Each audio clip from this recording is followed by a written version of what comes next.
Nossa palestra hoje está a cargo de doutora Rufina. Ela vai falar para nós, sede perfeitos. Boa noite a todos. Eu sempre falo que é admirável, né? Depois de um dia de trabalho, estarmos aqui na tentativa de estudar, de aprender, de fazer a nossa autocrítica e assim avançarmos no nosso autoconhecer. Porque quem não se conhece não sabe julgar quão distante está da perfeição. Às vezes a gente já se julga perfeito. Eu sou tão bom, não preciso melhorar nada. É porque a gente não conhece os verdadeiros defeitos. Como nós vimos aqui, a gente vê o cisquinho no olho do outro, o argueirozinho, mas não consegue ver a trave que está no nosso. Esse capítulo de hoje é um capítulo suave, é um capítulo muito prazeroso de estudar, de refletir. E eu gostaria de compartilhar com vocês os estudos que estamos trazendo aqui hoje. Geralmente, na terça-feira, nós temos a liberdade para sermos assim mais fiéis ao texto evangélico. A gente prioriza trazer realmente a fala do Cristo, transcrever na íntegra, para que a gente não deturpe, né, esta palavra, que a gente possa levar para casa, ecoando no nosso coração, nas nossas mentes, essas mensagens tão lindas. Então nós vamos começar realmente com a fala que dá o título ao capítulo de hoje. Amai os vossos inimigos, fazei o bem aos que vos odeiam e orai pelos que vos perseguem e caluniam. Porque se somente amarde os que vos amam, que recompensa tereis disto? Não fazem assim também os publicanos? Se unicamente saudardes os vossos irmãos, que fazeis com isso mais do que os outros? Não fazem o mesmo os pagãos? Sede, pois, vós outros perfeitos, como perfeitos é vosso Pai Celestial. Então esse é o título hoje do capítulo, é o título da nossa reflexão. Está no Evangelho de Mateus, no capítulo 25, versículo 31 a 46. Aqui o Cristo, ele já nos deu um modelo. Na época de Jesus, era muito complicado abstrair, né? As inteligências ainda muito rudimentares, no sentido assim, difícil de trabalhar o mundo das ideias, trabalhar o mundo espiritual, trabalhar o espírito. Mas Jesus, ele deu um modelo. Sede vós outros perfeito, como perfeito é vosso Pai Celestial. O que Jesus quis nos dizer com isso? Nós somos perfectíveis. E o nosso destino final é nos tornarmos perfeitos. Mas a nós cabe a perfeição relativa. Por mais que nós sejamos perfeitos, nós nunca seremos perfeitos igual ao Criador. A Deus possui a perfeição absoluta. Nós vamos passar por vários estágios. Espíritos puros, estágios angelicais. Sempre poderemos nos aperfeiçoar mais. É muito difícil, filosoficamente, a gente acompanhar, né? Se o mundo é infinito, e se nós temos um infinito para nos aperfeiçoar, quando a gente tenta imaginar a perfeição de Deus, está muito fora do nosso alcance. O fato é, não é a pretensão de nos tornarmos tão perfeito quanto o Criador. A perfeição absoluta é impossível, só pertence ao Pai Celestial. Mas, qual é o nosso roteiro para realmente tomarmos esse caminho do aperfeiçoamento contínuo, inconstante? Essa dificuldade, porque quando a gente ama aqueles que nos amam, é fácil.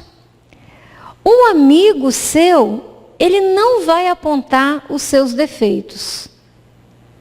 Nessa hora, os inimigos conseguem nos dar uma leitura sobre nós mesmos que às vezes nós não conseguimos e nem os nossos amigos.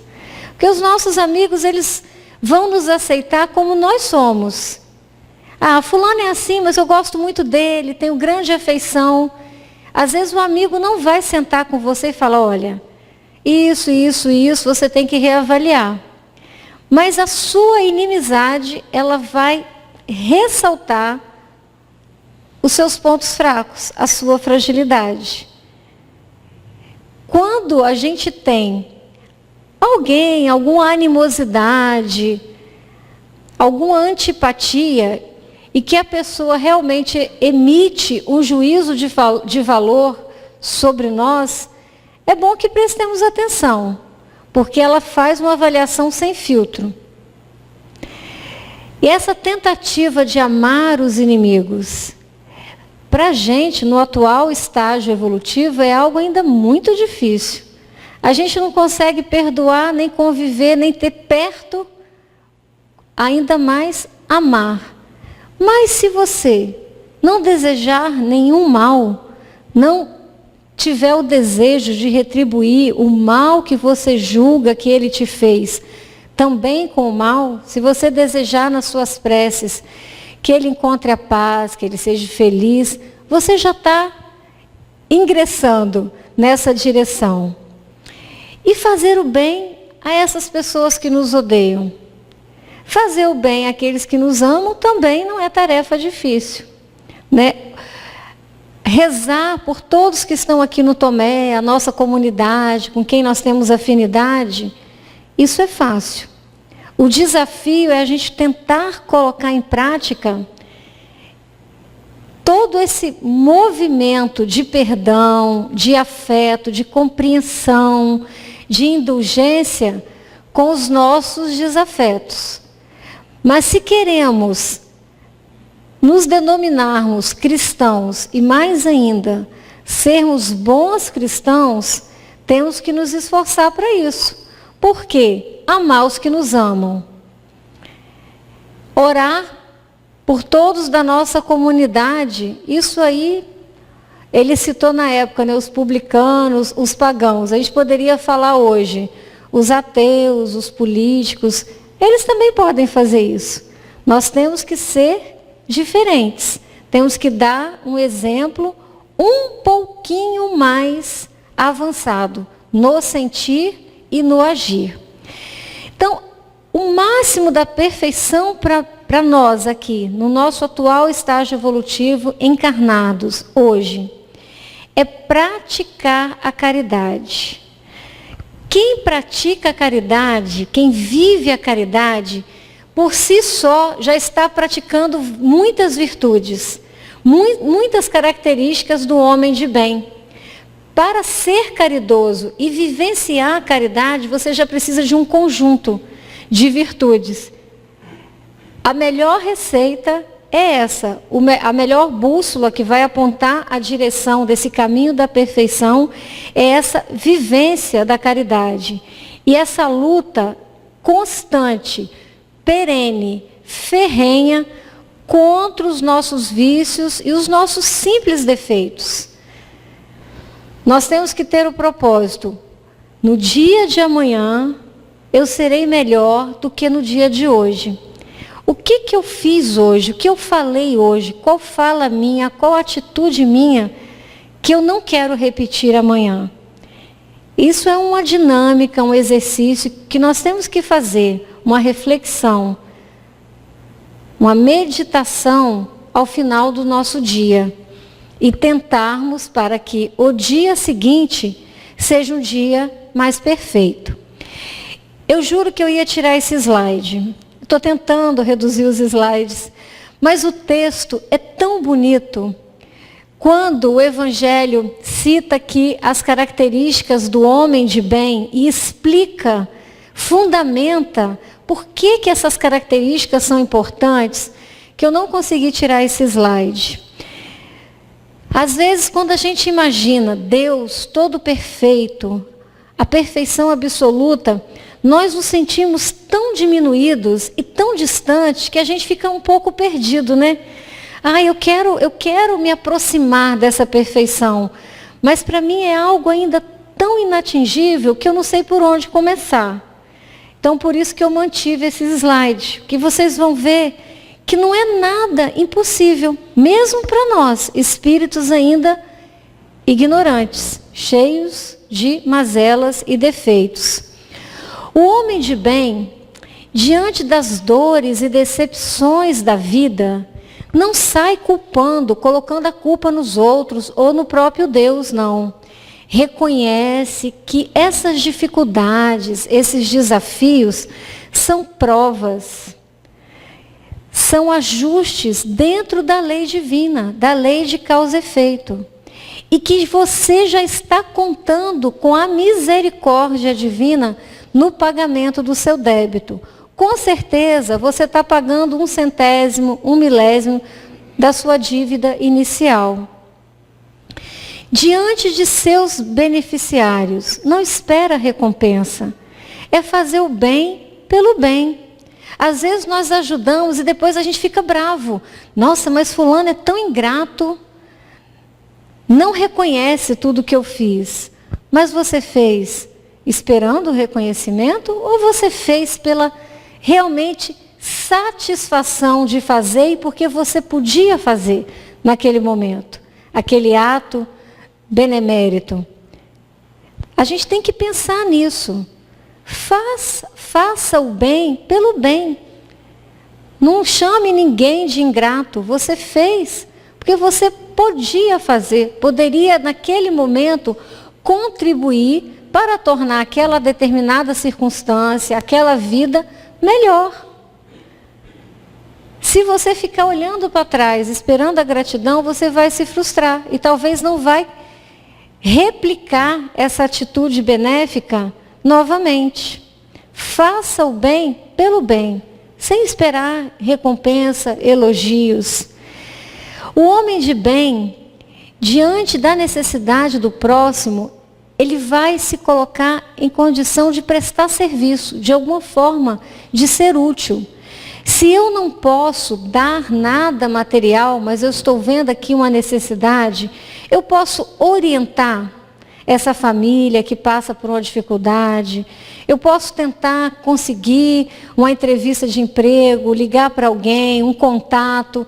Às vezes, você não pode ajudar materialmente, mas você pode ser um elo de ligação que vai levar a ajuda, o auxílio para aquela necessidade em particular.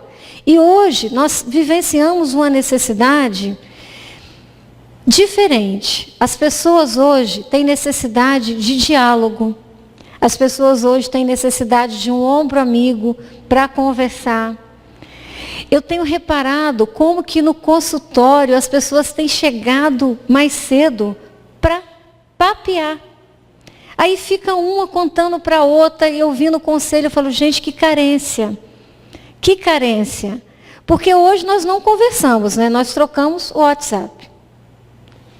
A linguagem, o falar e ouvir, está deixando de existir. Quando eu ouço o outro, é um aprendizado para mim. Controlar as minhas opiniões, exercitar a minha paciência, exercitar a minha caridade. Não necessariamente a ajuda que nós podemos fornecer, oferecer, é só ajuda do âmbito material. Existem muitas formas da gente levar o nosso auxílio ao nosso próximo. Hoje, saber ouvir, oferecer um ombro amigo, uns bons 15 minutos de prosa, é algo muito especial, porque esse tipo de relacionamento está desaparecendo. O homem de bem, diante das diferenças de crença, das diferenças de raça, vê todo mundo como irmão. Para mim não importa o credo que a pessoa professa, para mim não importa a orientação sexual que ela tem. O que importa é uma pessoa de bem, é uma pessoa cristã, é uma pessoa que tem os valores cristãos e morais preservados. Então não importa. Nós temos bons religiosos, tanto no catolicismo, no protestantismo, no espiritismo, no islamismo, no budismo, no taoísmo. Temos exemplos maravilhosos. A doutrina espírita, ela apoia o princípio superior de todas as religiões. Não temos só que fazer amizade, nos relacionarmos com quem é da nossa panela. Porque isso causa divisão, isso causa preconceito, isso causa sectarismo, isso causa posturas extremamente fundamentalistas que só desagregam. Para nós, não tem diferença de raça, de opção sexual, de credo religioso. O homem de bem, diante da vulnerabilidade, da suscetibilidade do seu próximo, ele toma por guia a caridade. E aí ele vai ajudar, seja qual o aspecto dessa fragilidade, dessa vulnerabilidade. Diante das ofensas recebidas, vai perdoar. Já falamos tantas vezes aqui, perdoar no nosso atual estágio evolutivo é uma das coisas mais difíceis. Porque a gente fala, não, eu perdoei, mas eu prefiro manter uma distância segura. Tá bom, você pelo menos não está desejando mal. Mas o perdão é mais que isso. O perdão não é você perdoar, mas manter distante. É trabalhar essa mágoa com oração, com prece, tentando olhar essa pessoa como alguém que não estava num bom momento, assim como eu também posso precisar do perdão de outrem. Diante das fraquezas alheias, é indulgente. Atire a primeira pedra quem não tiver pecado. Quem de nós não temos também as nossas mazelas, as nossas imperfeições? A melhor coisa, quando você está naquele bolinho do café, que tem alguém falando mal do outro, é você chegar e ressaltar uma virtude daquela pessoa que está sendo criticada. É um bálsamo. Eu sempre faço isso. Porque você desarma as pessoas. Não, porque fulano é assim, assim, assim. Ai, mas sabe, ele tem uma característica que para mim supera todas as outras. Ele é tão paciente, ele é tão compreensivo. Quem de nós não tem também problemas? Pronto, você espalha o bolinho, porque você foi indulgente. A melhor coisa, quando você está num ambiente de trabalho hostil, com muito tititi, um vem falar, não embarca na onda. Faça um movimento contrário. Ah, eu também tenho os meus defeitos, mas o que eu gosto dele é exatamente isso, isso e isso. Dos defeitos alheios, não procura evidenciá-los. Ressalte a virtude. Das próprias imperfeições, vai estudar e combater. Quando nós preparamos uma palestra, a carapuça vem primeiro na gente. Tem tema que é tão difícil, porque ele põe na nossa frente um espelho. Você vai lendo, vai estudando e você vai olhando aquele espelho e falando, nossa, mas isso aqui vai ser difícil eu falar disso, porque eu preciso melhorar isso. Mas se você não estudar, não conhecer, você não vai combater. Outro item fantástico desse capítulo é a relação entre subordinados e chefes, né? Quem detém o poder de mando e quem deve obedecer. Então, o homem de bem, diante de seus subordinados, trata-os com bondade e com benevolência, porque sabe que essas relações, elas são mutáveis. Hoje eu sou o patrão, numa próxima encarnação, eu vou ser o empregado, eu vou ser o subordinado. Sempre que você puder facilitar a vida, fornecer orientação, fornecer bons conselhos aos seus subordinados, faça-o. Diante dos talentos próprios, não vai acender a vaidade, vai ressaltar os dos outros. Essas são várias das características do homem de bem. Mas, acima de tudo, o homem de bem tem fé em Deus e no futuro. E por isso ele coloca os bens espirituais acima dos bens materiais. Sabemos que é importante cuidar do nosso espírito. Sabemos que é importante sairmos dessa vida melhor do que a que chegamos. Porque certamente ela não vai terminar no túmulo. Então vamos aproveitar cada momento, cada boa leitura, cada boa palestra, vídeos, clipes, cada mensagem bonita para tocar o nosso coração. Obviamente que não temos ainda todas essas características do homem de bem desenvolvidas em nós na sua plenitude. Mas aquele que se esforçar por possuir algumas dessas que nós acabamos de mencionar, já se encontra no caminho de encontrar todas as outras. Já está no caminho que a todas as demais conduz. Vocês hoje, por exemplo, depois de um dia de trabalho, estão vindo aqui, buscando essas orientações. Ou seja, nós estamos aqui hoje nos esforçando para aprendermos. Aqui vem um ponto muito interessante e que eu penso que todos nós espíritas devemos olhar isso com muita atenção. A doutrina espírita, às vezes, ela é classificada ou adjetivada de uma doutrina elitista, de uma religião elitista. Ah, mas esse espiritismo é muito difícil. É uma religião só da elite, porque é muito complicado entender o espiritismo. Mas vejam bem, o espiritismo, ele não institui nenhuma nova moral. Não tem nada completamente diferente ou divergente do que o Evangelho do Cristo já nos deixou. A doutrina espírita, ela apenas se propõe a nos facilitar esse entendimento.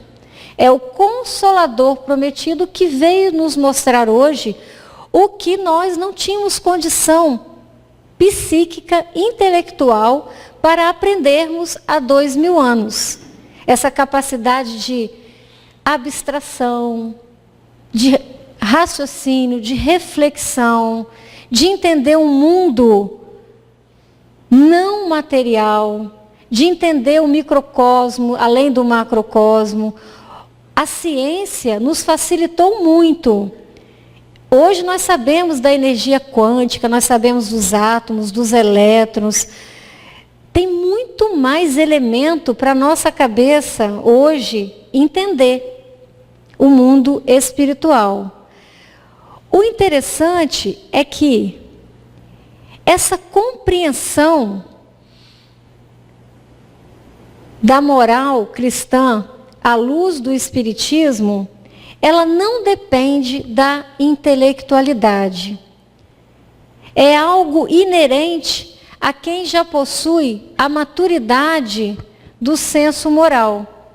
Igual aquela história do palestrante espírita que desencarnou e no mundo espiritual foi recebido pelo senhorzinho que varria, que limpava a casa espírita. Aí ele falou, mas você aqui me recebendo?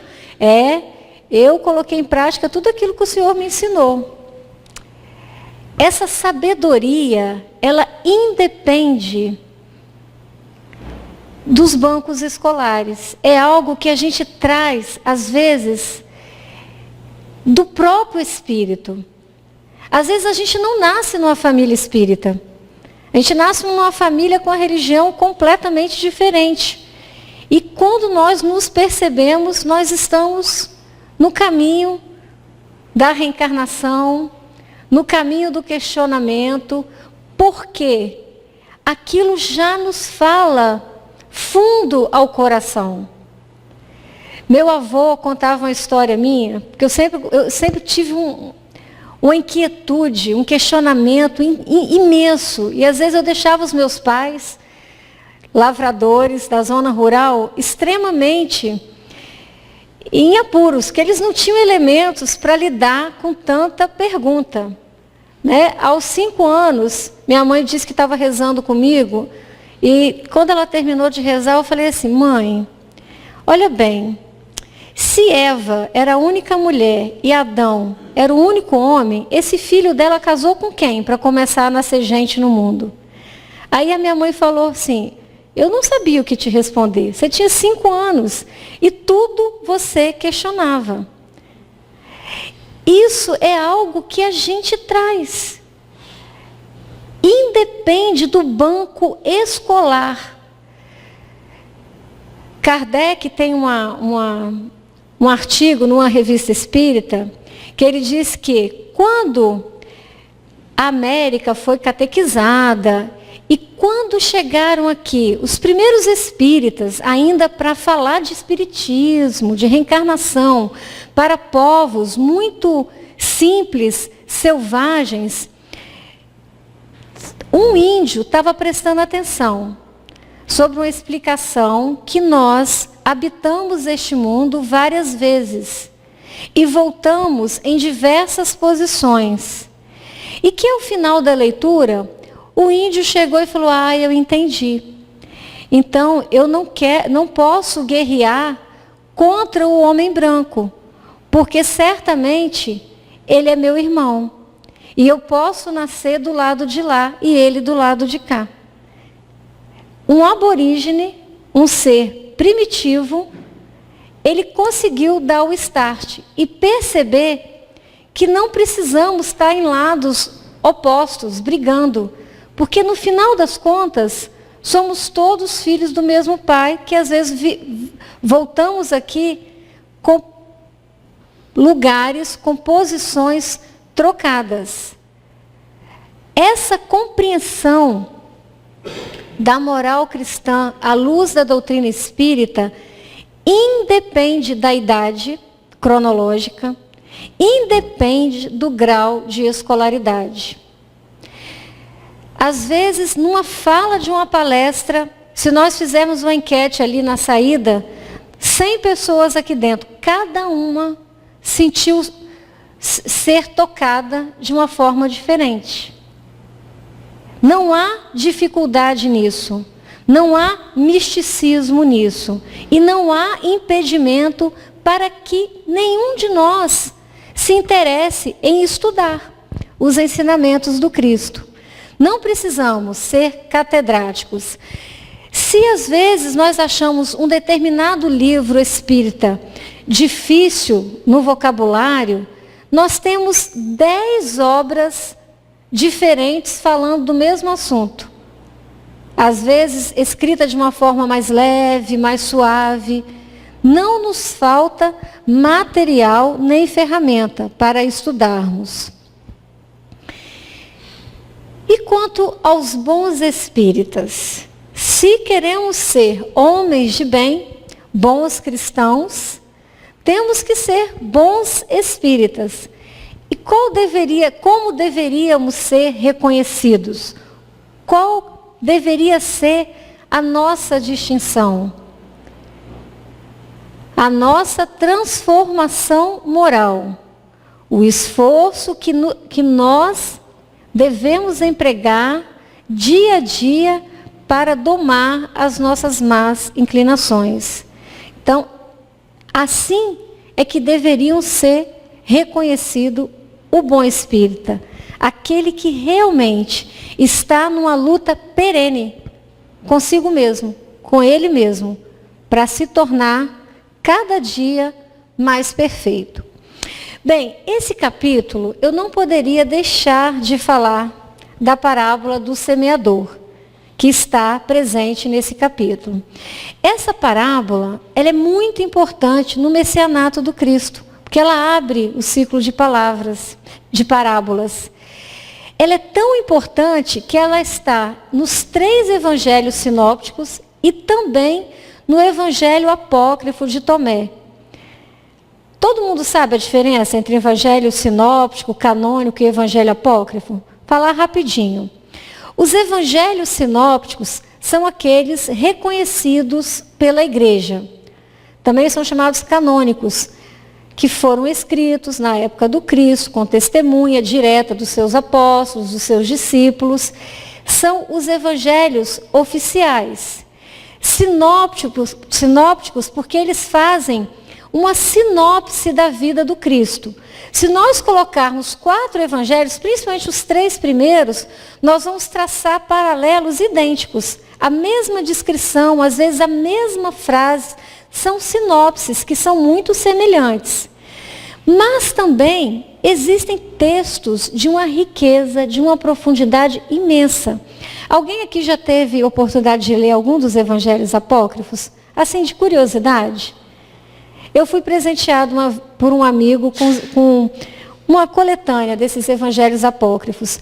O que tem de diferente? Os evangelhos apócrifos, eles surgiram na segunda metade do século II. Então, assim, o que acontece? Nessa época que eles foram descobertos, já não tinham mais testemunha oculares,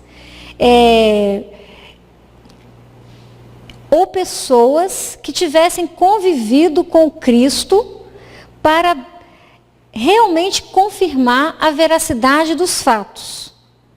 Muitos dos apóstolos já tinham desencarnados, mas esses evangelhos, eles trazem passagens da vida de Jesus extremamente interessantes. Histórias, por exemplo, fala às vezes da relação de Maria, de José, dos pais de Maria, mas eles não são aceitos como escritos canônicos, oficiais, então são chamados de evangelhos apócrifos. Mas essa parábola é tão importante que ela está nos 3 sinópticos e no evangelho de Tomé. Tem um apócrifo de Tiago, outros evangelhos apócrifos. Vamos ler a parábola.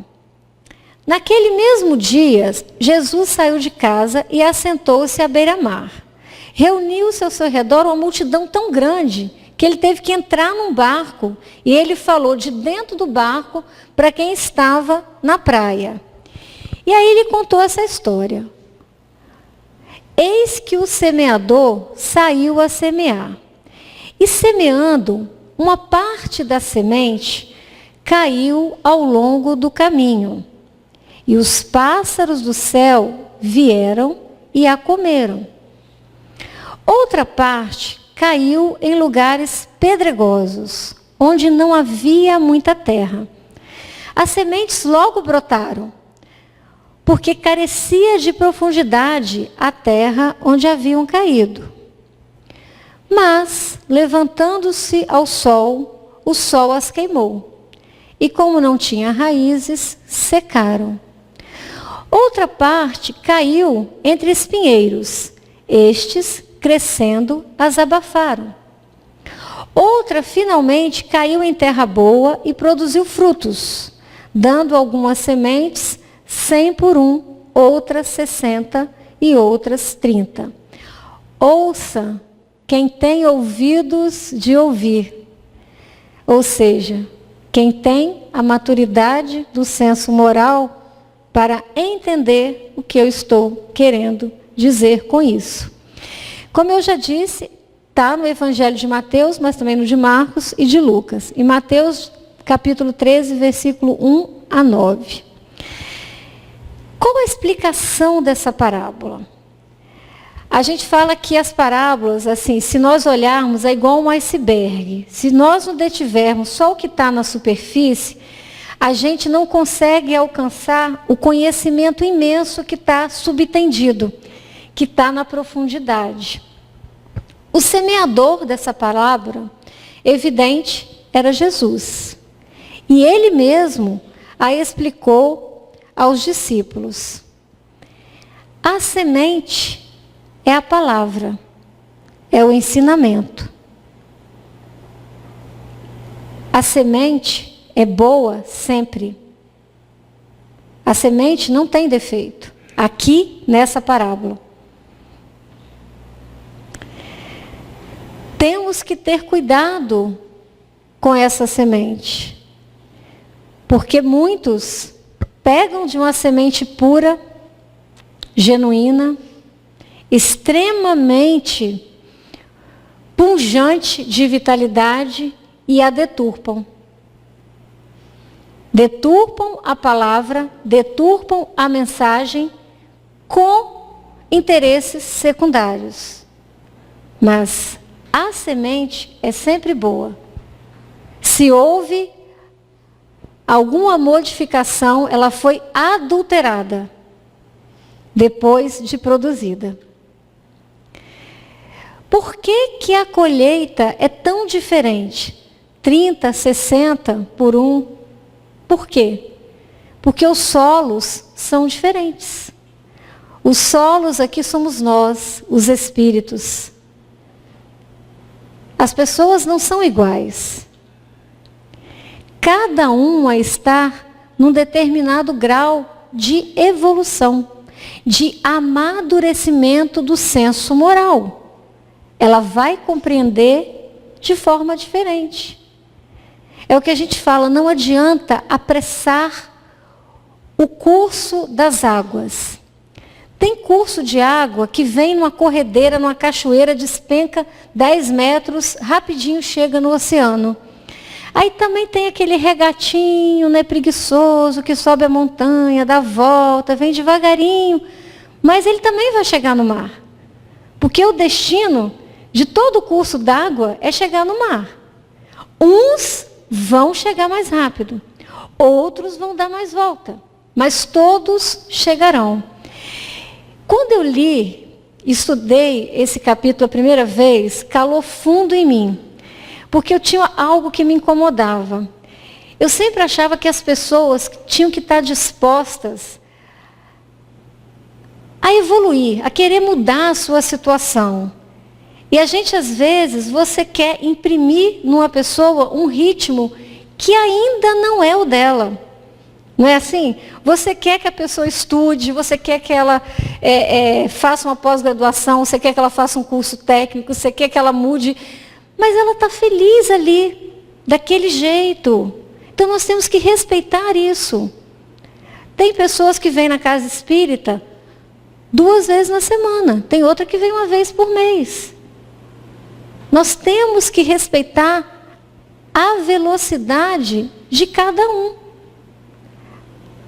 A forma que a pessoa responde ao estímulo que ela recebe. São solos diferentes, com capacidade produtiva, germinativa diferente. Cada um tem seu próprio modo de pensar, de sentir, de agir. Então, quando a gente for criticar alguém que não está querendo sair de determinada postura, vamos entender isso. Ela está no tempo dela, no momento dela. Não vamos violentá-la. Porque ela tem o livre-arbítrio. Ela é livre para escolher o melhor momento. Às vezes as pessoas falam assim, ai, mas você podia convencer fulano a ser espírita. Seria tão bom para ele. Olha, se ele vier conversar comigo, vou ter maior satisfação em esclarecer tudo que eu puder, em tirar todas as dúvidas. Mas tem que ser no momento dele. Porque ser espírita implica numa postura proativa. Precisamos pensar, precisamos estudar. A gente sai daqui com a cabecinha fervilhando de coisas. A gente tem que vir quando a gente sentir que é o nosso momento. Não adianta vir arrastado. Vai entrar por um ouvido e sair pelo outro. O livre-arbítrio aqui, ele provoca algo incrível nessa semeadura. Nem o próprio mestre pode prever a colheita. Nem o próprio mestre pode prever a colheita. Porque nós somos livres para escolher. A agronomia espiritual é diferente da agronomia física. Aqui no mundo físico, se a semente é boa, se o lavrador tem boas condições de solo, de clima, de chuva, ele já pode estimar, não é? Se a colheita vai ser boa ou não. Na agronomia espiritual, nem o mestre sabe. A semente é boa, mas vai depender da nossa escolha para essa semente germinar 30, 60, 100 por 1. Vejamos a seguir os tipos de solo colocados por Jesus nessa parábola. Vamos encarar aqui o solo como a nossa atitude espiritual, a nossa atitude diante da vida. Na Palestina antiga, a forma deles semearem era muito diferente do que a gente vê hoje. Hoje, a terra é arada, é limpa, é sulcada, adubada, corrige o pH, depois joga a semente. Na época de Jesus, eles jogavam a semente com todo o resto da colheita anterior, com tudo espalhado da colheita anterior, com pedregulho, com espinheiro. Depois que a semente estava na terra, é que o arado vinha e revolvia a semente já depositada naquela terra. Então, o que ele chama da semente à beira do caminho? São aquelas sementes que caíram exatamente naquela trilha utilizada na colheita anterior, naquele solo pisado. Não chegou nem a germinar. Esse aí é aquele espírito, aquela atitude espiritual, emocional, que nem é tocado pela palavra. A palavra não lhe disse nada, não germinou. E esse outro tipo de solo, o lugar pedregoso. O lugar pedregoso, a plantinha, ela cresce logo, germina logo, mas ela é muito frágil. Se tiver a sombra ali, ela ainda fica viçosa. Mas se esquentar a pedra, a semente, a plantinha é queimada e ela logo morre, porque não tem profundidade. Qual seria essa atitude espiritual? Uma semente que não cresce e não cria raízes é aquela plantada superficialmente. Podemos trazer essa experiência para o nosso dia a dia, nas nossas relações pessoais, profissionais e até mesmo religiosa, na qual nós encaramos tudo superficialmente. A gente até está aqui, mas a gente não quer muito compromisso com nada, entendeu? Eu venho, eu ouço, eu tomo um passezinho, mas eu não estou querendo muita confusão. Falou já em grupo de estudo, já complicou, já fica muito pesado para mim. Então esse é o lugar pedregoso, é muito superficial, não tem raiz. Outro desafio, aquela atitude do solo entre espinhos. Talvez esse seja o mais comum nos nossos dias atuais. Aqui a semente, ela germina, ela tem raiz, mas quando ela cresce, ela é abafada por coisas externas que independem, às vezes, dela. Esses espinhos são as nossas sombras. que ficam escondidas e vão crescendo. Aí, quando nós desejamos partir para uma renovação moral, quando a nossa cabecinha começa a buscar outra coisa, né? Porque as boas raízes estão começando a crescer, as nossas melhores qualidades, até as maiores virtudes começam a ser contaminadas. Esse grupo de estudo até que está bom, mas hoje é o último capítulo da novela. Acho que eu vou ficar em casa. Olha, eu estava até gostando, mas agora vai ter um trabalho lá e eu estou tão sem graça, porque todo mundo vai entrar no trabalho voluntário e eu não estou querendo entrar. Então eu prefiro voltar para casa. Ano que vem eu começo de novo. Até ouviu, foi tocada, veio, germinou, mas na hora que precisava ser posto à prova, o externo, o ambiente exterior, as sombras sufocaram. E novamente a semente foi prejudicada.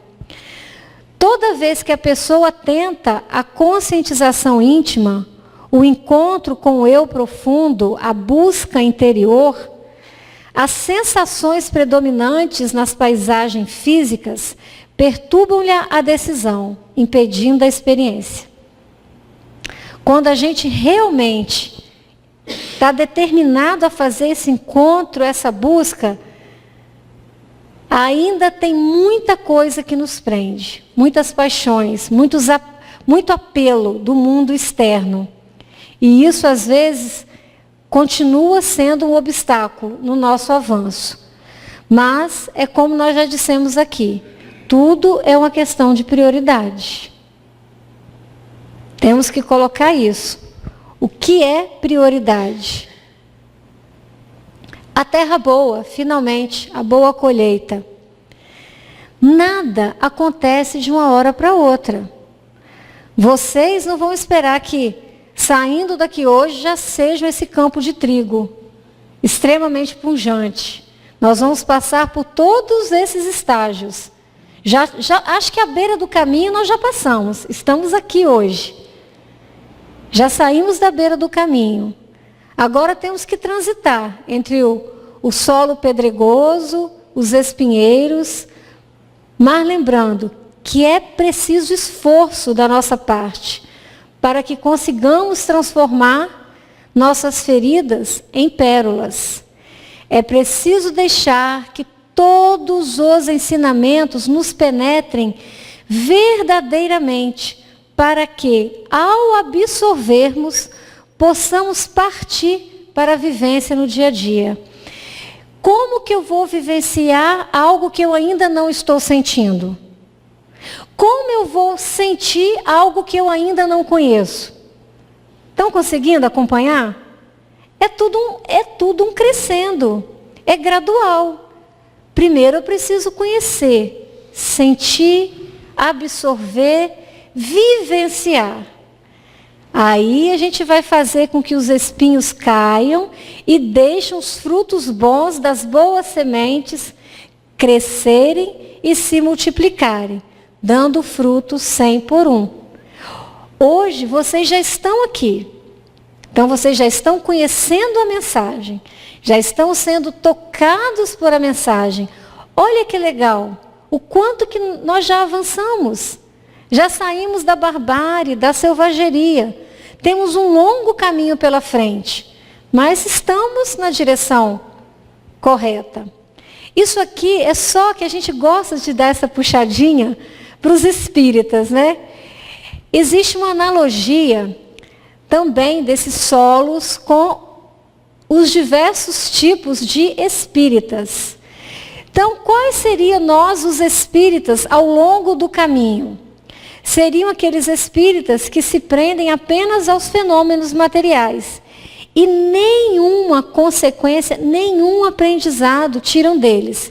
Querem o espetáculo, o show.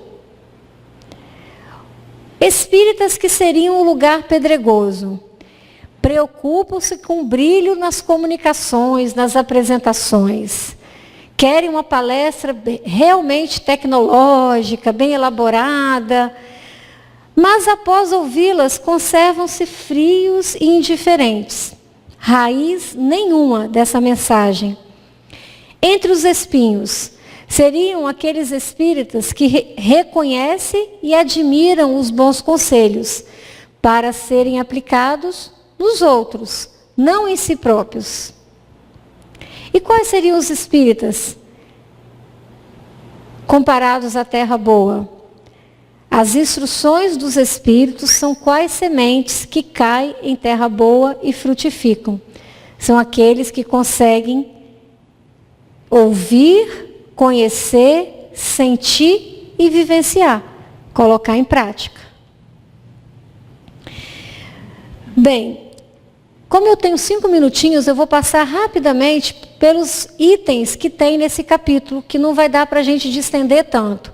Mas a parábola do semeador, ela é linda demais. Tinha que dar uma atenção especial. O nosso dever. Qual deve ser sempre o nosso sentido de dever cumprido? Que é uma característica fundamental do homem de bem que busca a perfeição. É você agir de acordo com o seu senso moral. Aonde vai começar o seu dever? Como é que você sabe que você está no estrito cumprimento da justiça divina, da lei de amor e caridade? Bem, o meu direito começa, o meu dever começa, aonde eu não ameaço, nem firo a tranquilidade de ninguém. Nenhum próximo é ameaçado por mim. Aonde acaba? Também naquele limite que eu não desejo que transponham comigo. Essa deve ser a nossa baliza, o nosso proceder. Sabendo que Deus criou todos os homens iguais para a dor. A minha dor não me dá o direito de provocar a dor no outro. Todos temos a mesma suscetibilidade.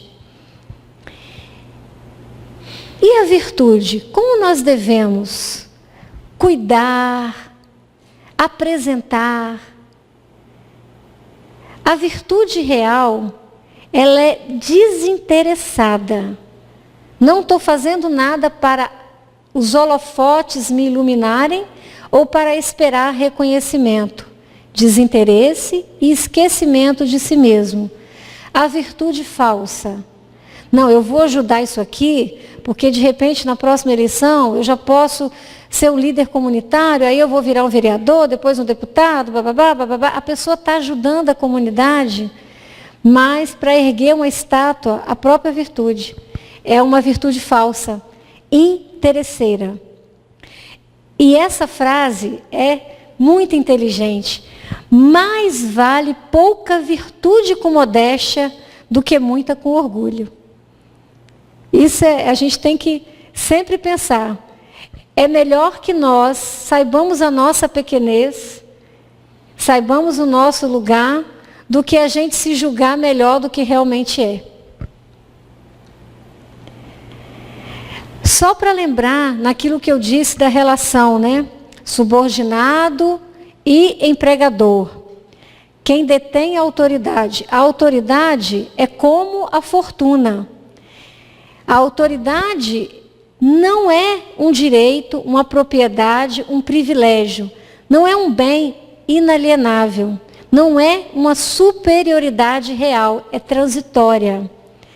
É uma delegação que vai se prestar contas. É uma oportunidade que temos hoje, mas que frequentemente inverteremos as posições. Então, cuide do seu subordinado, cuide das pessoas que estão sob o seu comando. Oriente, aconselhe, dê bom exemplo. Você está num papel hoje de autoridade, mas isso é cambiável. Como deve ser a postura do homem de bem no mundo? Ninguém está falando que para ser um homem de bem e virtuoso tem que viver uma vida monástica, isolada, diante das leis de sociedade, não. É aqui no mundo que nós aprendemos. É no embate, no dia a dia, é que a gente apara as arestas. Virar um eremita no meio da mata tem o seu valor, mas como é que você vai evoluir? Nós não precisamos nos isolar, ter uma vida completamente retirada. Nós necessitamos da convivência em sociedade para avançarmos. Não é virtude se manter sempre lúgubre, sempre de cara fechada, sempre cheio das lições da boa moral. Nós temos o direito e merecemos ser felizes, ter os nossos momentos de lazer, sentar com os nossos amigos. Isso faz parte da nossa natureza. Não é viver em isolamento. Precisamos cuidar, alimentar a nossa alma, mas também precisamos ser cuidadosos e não negligenciarmos o nosso corpo. Amai, pois, a vossa alma, porém, cuidai igualmente do vosso corpo, instrumento daquela. Chamando a atenção aqui que, além da saúde espiritual, o cuidado com o nosso veículo físico é fundamental. O Espiritismo demonstra as relações que existem entre alma e corpo. E por ser necessários um ao outro, temos que cuidar de ambos. Passamos por todo o capítulo. Sugiro que vocês, ao longo dessa semana, abram o Evangelho, releiam, aprofundem nessas partes que nós não tivemos tempo para aprofundarmos, e que Jesus nos abençoe e nos ensine esse caminho da perfeição. Um abraço a todos.